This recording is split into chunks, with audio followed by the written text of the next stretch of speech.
नमस्कार, जय हिंद, वंदे मातरम। साथियों, सभी का स्वागत है आपके अपने educational YouTube channel all MP exam में। छात्रावास अधीक्षक के लिए टोटल 100 क्वेश्चन कराऊंगा जीके जीएस के लिए।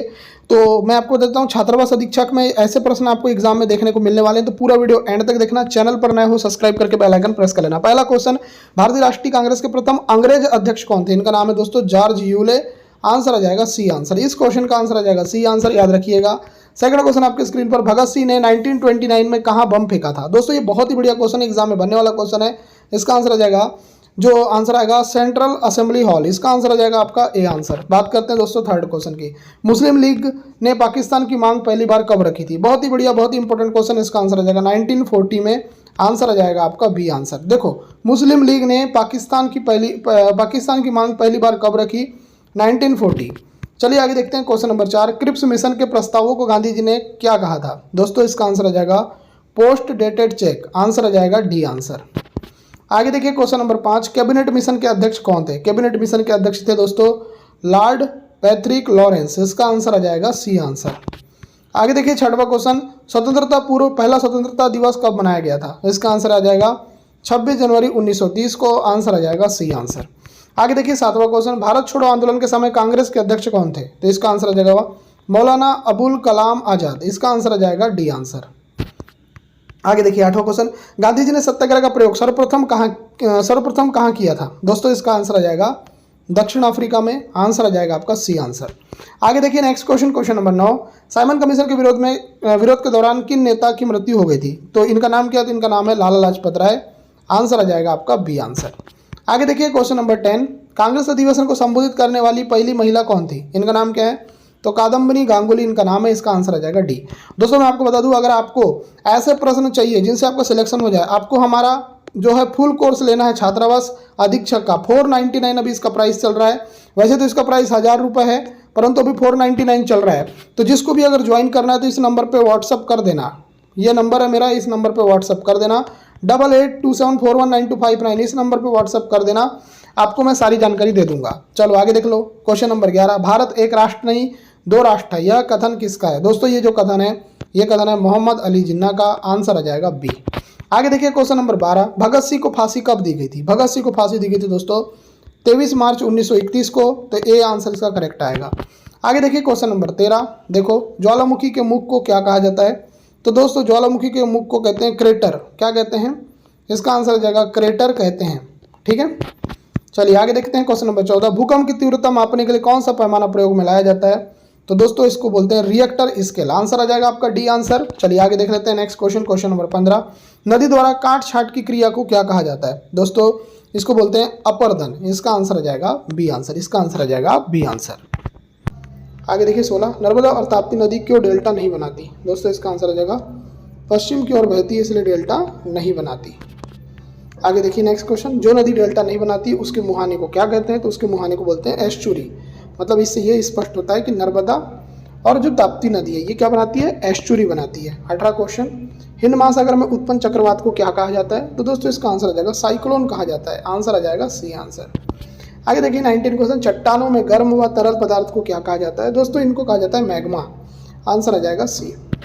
आगे देखिए नेक्स्ट क्वेश्चन 20, किस देश को वनों का देश कहा जाता है? तो वनों का जो देश कहा जाता है ये कहा जाता है कांगो को। कांगो देश को वनों का देश कहते हैं। 21 क्वेश्चन, विश्व में सर्वाधिक जनसंख्या घनत्व किस देश में? दोस्तों अच्छा क्वेश्चन है, इसका आंसर आ जाएगा मकाऊ में। मकाऊ एक ऐसा देश है जहाँ पर सबसे ज़्यादा जनसंख्या घनत्व है। 22 क्वेश्चन, अफ्रीका के उष्ण घास के मैदान को क्या कहा जाता है? दोस्तों इसको कहा जाता है सवाना। आंसर आ जाएगा डी आंसर। आगे देखिए 23वां क्वेश्चन, उत्तरी अमेरिका के शीतोष्ण घास के मैदान को क्या कहते हैं? दोस्तों इसको कहते हैं प्रेरी। क्या कहते हैं? प्रेरी। सी इसका राइट आंसर आएगा। 24, राष्ट्रपिता को संबोधन महात्मा गांधी को किसने किया था? दोस्तों याद रखना, राष्ट्रपिता का संबोधन महात्मा गांधी को किसने दिया था? तो इनका नाम है सुभाष चंद्र बोस। आगे देखिए नेक्स्ट, उच्च दाब से भूमध्य रेखा की ओर चलने वाली पवनों को क्या कहा जाता है? दोस्तों इन पवनों को क्या कहते हैं? तो इन पवनों को बोलते हैं व्यापारिक पवने। आंसर आ जाएगा बी आंसर। चलिए देखते हैं नेक्स्ट क्वेश्चन, 26वां क्वेश्चन, राष्ट्रगान जन गण मन को पहली बार कब और कहाँ गाया गया? बहुत ही बढ़िया, बहुत ही इंपॉर्टेंट क्वेश्चन। इसका आंसर आ जाएगा 27 दिसंबर 1911 को कोलकाता में। आगे देखिए नेक्स्ट क्वेश्चन, राष्ट्रगीत वंदे मातरम को पहली बार कब गाया गया? बहुत ही बढ़िया क्वेश्चन। इसका आंसर आ जाएगा 1896 में। आगे देखिए नेक्स्ट क्वेश्चन, संविधान सभा ने राष्ट्रगान को कब आधिकारिक रूप से अपनाया? तो दोस्तों इसका आंसर आ जाएगा 24 जनवरी 1950 को, तो सी इसका राइट आंसर आएगा। चलो 29 देख लेते हैं। दो देशों के मध्य शिष्टाचार संबंधी नियमों को क्या कहा जाता है? दोस्तों इसको कहते हैं प्रोटोकॉल। आंसर आ जाएगा सी आंसर। आगे देखिए नेक्स्ट क्वेश्चन, राज्य के नीति निर्देशक तत्व किस राज्य पर लागू नहीं होते? दोस्तों जिस राज्य पर लागू नहीं होते उसका नाम है जम्मू एंड कश्मीर। देखो पहले ये ना पहले का क्वेश्चन है, अगर 370 था तब नहीं होते थे, परंतु अब लागू होने लगे हैं। 370 हट गया ना, तो ये क्वेश्चन एक तरीके से पुराना क्वेश्चन है, ठीक है। 31 क्वेश्चन, अब तक भारत में आपातकाल कितनी बार लगाया गया है? तो याद रखना 3 बार जो है भारत में आपातकाल लगा है अभी तक, सी आंसर आएगा। 32, यदि कोई उम्मीदवार कुल वैध मतों का 1/6 भाग प्राप्त नहीं कर पाता तो क्या होता है? तो दोस्तों क्या होता है, तो इसका आंसर आ जाएगा उसकी जमानत जब्त हो जाती है, तो इसका आंसर आ जाएगा सी आंसर। नेक्स्ट क्वेश्चन, अंतर्राज्यीय परिषद की बैठक वर्ष में कितनी बार होती है? अंतर्राज्यीय परिषद की जो बैठक होती है वर्ष में आपके 3 बार होती है, तो आंसर आ जाएगा सी आंसर। आगे देखिए 34, राज्यों के मध्य विवादों की सलाह किस संस्था द्वारा की जाती है? तो इस संस्था का नाम है अंतर्राज्यीय परिषद। आंसर आ जाएगा डी। आगे देखिए 35, संघ सूची में कितने विषय हैं? संघ सूची में टोटल विषय हैं दोस्तों 100 विषय। आंसर आ जाएगा आपका ऑप्शन नंबर बी। 36 क्वेश्चन, संवर्ती सूची में कुल कितने विषय हैं? संवर्ती सूची में टोटल विषय हैं 52। आंसर क्या आ जाएगा? आंसर आ जाएगा डी। आगे देखिए 37, राज्य सूची में कुल कितने विषय हैं? तो राज्य सूची में टोटल विषय हैं 61। कितने विषय हैं? 61। आगे देखिए 38, संविधान का कौन सा भाग आपातकालीन उपबंधों से संबंधित है? तो दोस्तों ये जो भाग है भाग 18 है, तो इसका आंसर आ जाएगा सी। आगे देखिए 39, इंटरपोल अंतर्राष्ट्रीय अपराधी पुलिस संगठन का मुख्यालय कहाँ पर है? दोस्तों इंटरपोल का मुख्यालय है लियोन्स में। आंसर आ जाएगा सी। आगे देखिए 40, मार्टिना हिंगिस किस खेल से संबंधित है? मार्टिना हिंगिस जो है दोस्तों ये टेनिस से संबंधित है। आंसर आ जाएगा बी आंसर। आगे देखिए 41, विश्व स्वास्थ्य संगठन WHO की अध्यक्ष बनने वाली एकमात्र भारतीय महिला कौन थी? इनका नाम क्या था? इनका नाम है डॉक्टर सुशीला नायर। आंसर आ जाएगा B answer. 42, a passage to India पुस्तक के लेखक कौन है? अ पैसेज टू इंडिया पुस्तक के लेखक हैं E.M. फोस्टर। आंसर आ जाएगा सी।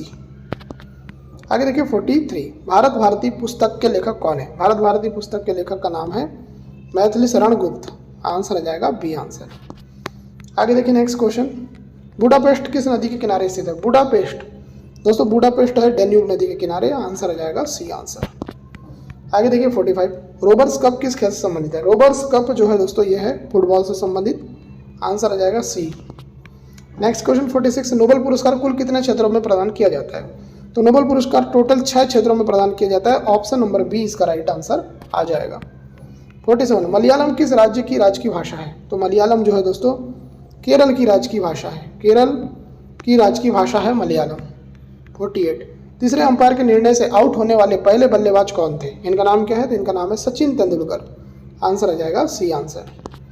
आगे देखिए 49, the child is father of the man, यह प्रसिद्ध कथन किसका है? The child is father of the man, ये किसका कथन है? तो विलियम वुड्सवर्थ का कथन है, तो इसका आंसर आ जाएगा सी आंसर। 50 क्वेश्चन, स्वतंत्र भारत के पहले गवर्नर जनरल कौन थे? इनका नाम क्या है? तो इनका नाम है लॉर्ड माउंटबेटन। आंसर आ जाएगा सी। 51, अयोध्या का मंदिर किस नदी के तट पर स्थित है? तो दोस्तों यह सरयू नदी के तट पर, अयोध्या का मंदिर सरयू नदी के तट पर है। सी आंसर आ जाएगा। 52, गॉड ऑफ स्मॉल थिंग्स पुस्तक की लेखिका कौन है? दोस्तों इनकी जो गॉड ऑफ स्मॉल थिंग्स है ये बुक की लेखिका है अरुंधति राय। आंसर आ जाएगा बी आंसर। आगे देखिए नेक्स्ट, जूल्स रिमेट कप किस खेल से जुड़ा हुआ है? जूल्स रिमेट कप दोस्तों ये जुड़ा है फुटबॉल से। आंसर आ जाएगा सी। आगे देखिए 54, शांति का नोबेल पुरस्कार कहाँ प्रदान किया जाता है? दोस्तों इसका आंसर आ जाएगा ओस्लो में, तो यहाँ पर आपका आंसर आ जाएगा डी। नॉर्वे की राजधानी है ओस्लो और यहाँ पर जो है शांति का नोबेल पुरस्कार प्रदान किया जाता है। 55, निम्न में से किस अक्रिय गैस की बाह्य कक्षा में 8 इलेक्ट्रॉन नहीं होते? बहुत ही बढ़िया, बहुत ही इंपॉर्टेंट क्वेश्चन। इसका आंसर आ जाएगा हीलियम, क्योंकि हीलियम का परमाणु क्रमांक ही क्या होता है? 2 होता है। आगे देखिए 56, मानव हड्डियों में फास्फोरस की मात्रा लगभग कितनी प्रतिशत होती है? बहुत ही बढ़िया, बहुत ही इंपॉर्टेंट क्वेश्चन। अगर बात करते हैं इसकी तो इसका आंसर आ जाएगा 8%। सी इसका राइट आंसर है। 57, ओजोन गैस किस प्रकार की गंध देती है? जो ओजोन गैस होती है ना दोस्तों, ये सड़ी मछली जैसे गंध देती है। सड़ी मछली जैसे महकती है वैसी गैस जो है ओजोन गैस देती है। 58, अर्धसूत्री विभाजन में गुणसूत्रों की संख्या क्या होती है? दोस्तों अच्छा सा क्वेश्चन, इसके बारे में बात करते हैं, आधी हो जाती है, तो सी इसका राइट आंसर आएगा। 59 देखो, ब्लैक बोर्ड पर चौक के लिखे अक्षर किस कारण उभर कर दिखते हैं? दोस्तों जिस कारण से उभर कर दिखते हैं उसका नाम है आसंजन बल। आंसर आ जाएगा सी। आगे देखिए 60 क्वेश्चन, स्थायी चुंबक बनाने के लिए किस पदार्थ का उपयोग किया जाता है? स्थायी चुंबक बनाना है तो इस्पात का प्रयोग करते हैं, सी इसका राइट आंसर आएगा। आगे देखिए नेक्स्ट, अस्थायी चुंबक बनाने के लिए कौन सा पदार्थ उपयुक्त होता है? तो अस्थायी चुंबक अगर आपको बनाना है तो जो चुंबक उपयुक्त होगा वो है नर्म लोहा, तो आंसर आ जाएगा आपका बी आंसर। आगे देखिए 62 क्वेश्चन, चुंबक के किस भाग में चुंबकत्व तो नहीं होता? दोस्तों अगर ये क्वेश्चन आपसे पूछा जाए तो इसका याद रखना ठीक मध्य में। आगे देखिए नेक्स्ट, बादलों वाली रातें अधिक गर्म क्यों होती हैं? दोस्तों ये बहुत ही बढ़िया क्वेश्चन है, इसका आंसर आ जाएगा विकिरण अवरोध की वजह से, तो आंसर आ जाएगा सी आंसर। 64 क्वेश्चन, ठोसों एवं पारे में ऊष्मा का संचरण किस विधि से होता है? दोस्तों इस विधि का नाम है चालन। चालन इस विधि का नाम है, बी आंसर आएगा। चलिए 65 देख लेते हैं, ध्यान से देखिएगा। अशुद्धि मिलाने से किसी द्रव का क्वथनांक क्या होता है? बहुत ही बढ़िया, बहुत ही इंपॉर्टेंट क्वेश्चन, इसके बारे में बात करें तो इसका आंसर आ जाएगा बढ़ता है, तो इसका आंसर आ जाएगा बी आंसर। चलिए 66 देख लेते हैं, ब्लॉटिंग पेपर द्वारा स्याही सोखने की क्रिया किस कारण होती है? दोस्तों इसका जो आंसर आ जाएगा केशिकत्व के कारण, तो इसका आंसर आ जाएगा सी आंसर। चलिए नेक्स्ट क्वेश्चन 67, पीतल के बर्तनों पर किस धातु की पालिश की जाती है? पीतल के बर्तनों पर निकिल की जो है पालिश की जाती है, सी इसका राइट आंसर आएगा। 68, स्वप्नों के अध्ययन की विधा को क्या कहा जाता है? अगर आप सपनों का अध्ययन करते हैं तो इसको अनिरोलॉजी बोला जाता है, तो इसका आंसर आ जाएगा बी आंसर। 69 क्वेश्चन, निद्रा के समय मनुष्य का रक्तचाप कैसा होता है? जब मनुष्य सोया रहता है तो उसका तापमान जो रक्तचाप होता है, तापमान बोल रहा हूँ, ये होता है घट जाता है। 70 क्वेश्चन, भारत में नियोजन की शुरुआत किस वर्ष हुई थी? तो भारत में नियोजन की शुरुआत 1951 में हुई थी, आंसर आ जाएगा C answer. 71 question, operation flood के जनक कौन माने जाते हैं? तो ऑपरेशन फ्लड के जनक माने जाते हैं वर्गीस कुरियन, आंसर आ जाएगा बी आंसर। 72 क्वेश्चन, भारतीय मानक ब्यूरो BIS का मुख्यालय कहाँ पर है? तो BIS का मुख्यालय है न्यू दिल्ली में, आंसर आ जाएगा डी। 73 क्वेश्चन, हरित क्रांति का अधिकतम लाभ किस क्षेत्र को हुआ? दोस्तों बहुत ही बढ़िया क्वेश्चन, हरित क्रांति जो कि आपको पता है कि भाई खाद्यान्न उत्पादन से संबंधित है, तो हरित क्रांति का अधिकतम लाभ किस क्षेत्र को हुआ? तो ये हुआ पंजाब को, हरियाणा को, पश्चिमी उत्तर प्रदेश को। चलिए 74 देख लेते हैं, भारत में हरित क्रांति की शुरुआत कब हुई थी? तो याद रखिएगा भारत में हरित क्रांति की शुरुआत 1967 से लेकर 68, सी इसका राइट आंसर आएगा। 75, भारत में हरित क्रांति के जनक के रूप में किसे जाना जाता है? बहुत ही अच्छा क्वेश्चन, इसका आंसर आ जाएगा MS स्वामीनाथन को, MS स्वामीनाथन को। 76, राष्ट्रीय कृषि सहकारी विपणन संघ लिमिटेड की स्थापना किस वर्ष हुई थी? दोस्तों इसका आंसर आ जाएगा 1995 में, 1995। 77, स्वतंत्र भारत की प्रथम औद्योगिक नीति की घोषणा किसने की थी? दोस्तों इसका आंसर आ जाएगा डॉक्टर श्यामा प्रसाद मुखर्जी ने, सी इसका राइट आंसर आएगा। 78, तीसरी और चौथी पंचवर्षीय योजनाओं के बीच कौन सा अंतराल था? दोस्तों अच्छा सा क्वेश्चन, इसका आंसर आ जाएगा 3 वर्ष, यहाँ आंसर लगा देना सी आंसर। 79, केंद्र और राज्यों के बीच करों के वितरण की अनुशंसा कौन करता है? दोस्तों इसका आंसर आ जाएगा वित्त आयोग करता है, आंसर आ जाएगा डी। चलिए नेक्स्ट, वित्त आयोग का गठन संविधान के किस अनुच्छेद के तहत है? दोस्तों ये अनुच्छेद है 280, आंसर आ जाएगा 20, आंसर आ जाएगा बी। वित्त आयोग का गठन पूछा जाएगा तो लगाना अनुच्छेद नंबर 280। आगे देखिए 81, सरकार के विभिन्न करों से प्राप्त राशि कहाँ जमा की जाती है? दोस्तों अगर ये क्वेश्चन पूछा जाए तो आंसर आ जाएगा भारत की संचित निधि में, आंसर आ जाएगा सी।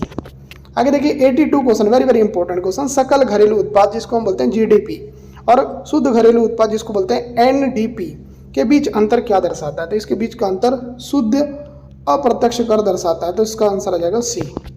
आगे देखिए 83, ध्यान से देखिए, प्रथम भक्ति आंदोलन आरंभ किसने किया था? इनका नाम क्या है? तो इनका नाम है रामानुजाचार्य। चलिए नेक्स्ट, अन्ना सिक्के का प्रचलन किस मुगल शासक ने करवाया था? बहुत ही बढ़िया क्वेश्चन, इसका आंसर आ जाएगा शाहजहां ने, आंसर आ जाएगा सी। आगे देखिए नेक्स्ट, मुगल चित्रकला किस शासक के काल में चरम पर थी? दोस्तों इसका आंसर आ जाएगा जहांगीर के टाइम पर। जहांगीर जो थे ना, जहांगीर के टाइम पर मुगल चित्रकला चरम पर थी। आगे देखिए 86, ईस्ट इंडिया कंपनी ने जहांगीर के दरबार में सबसे पहले किसे भेजा था? इनका नाम क्या है? इनका नाम है कैप्टन हॉकिंस, आंसर आ जाएगा बी। चलिए 87, लाल किले कि मोती मस्जिद का निर्माण किसने करवाया था? दोस्तों अच्छा सा क्वेश्चन है, इसका आंसर आ जाएगा औरंगजेब ने करवाया था। बी इसका राइट आंसर आएगा। आगे देखिए 88, औरंगजेब ने भारत में अपनी पहली फैक्ट्री किस स्थान पर स्थापित की? तो इस स्थान का नाम क्या है? तो इसका नाम है सूरत। सूरत में स्थापित की, सी आंसर आ जाएगा। 89, रैयतवाड़ी व्यवस्था को अंग्रेजों ने कहाँ लागू किया? दोस्तों कहाँ लागू किया? इसका आंसर आ जाएगा मद्रास और बम्बई में, आंसर आ जाएगा सी। चलिए 90 देखो, कर्नाटक युद्ध किन दो शक्तियों के बीच हुआ था? कर्नाटक युद्ध हुआ था दोस्तों अंग्रेज और फ्रांसीसी के बीच में, सी इसका राइट आंसर आएगा। 91 क्वेश्चन, सहायक संधि को स्वीकार करने वाला प्रथम भारतीय शासक कौन था? तो इसका नाम क्या है? तो इसका नाम है हैदराबाद का निजाम। आगे देखिए 92, किसे मराठा राज्य का दूसरा संस्थापक कहा जाता है? तो दोस्तों दूसरा संस्थापक बोला जाता है बालाजी विश्वनाथ। बालाजी विश्वनाथ को क्या बोला जाता है? मराठा राज्य का दूसरा संस्थापक। नेक्स्ट क्वेश्चन, नादिर शाह ने भारत पर आक्रमण किस मुगल सम्राट के शासनकाल में किया? तो इसका आंसर आ जाएगा मोहम्मद शाह के टाइम पर। आगे देखिए, किस मुगल सम्राट ने सबसे लंबा शासन किया? इनका नाम क्या है? तो दोस्तों इनका नाम है 94 का आंसर क्या आएगा? अकबर। चलिए आगे देख लेते हैं नेक्स्ट, भारत में आधुनिक शिक्षा प्रणाली की नींव किसकी अनुशंसा पर रखी गई? तो इसका आंसर आ जाएगा दोस्तों लॉर्ड मैकाले। लॉर्ड मैकाले जो थे, इनकी अनुशंसा पर आधुनिक शिक्षा प्रणाली की नींव रखी गई।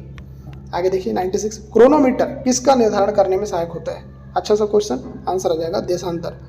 देशांतर का निर्धारण करने में क्रोनोमीटर का उपयोग किया जाता है। क्षोभ मंडल की ऊंचाई विषुवत रेखा पर कितनी होती है? 97 क्वेश्चन, आंसर आ जाएगा डी 18 किलोमीटर। नेक्स्ट, विकसित देशों को किस नाम से भी जाना जाता है? विकसित देशों को किस नाम से जाना जाता है? दोस्तों इसका आंसर क्या आएगा? पहली दुनिया के देश। तो इसका आंसर आ जाएगा सी आंसर।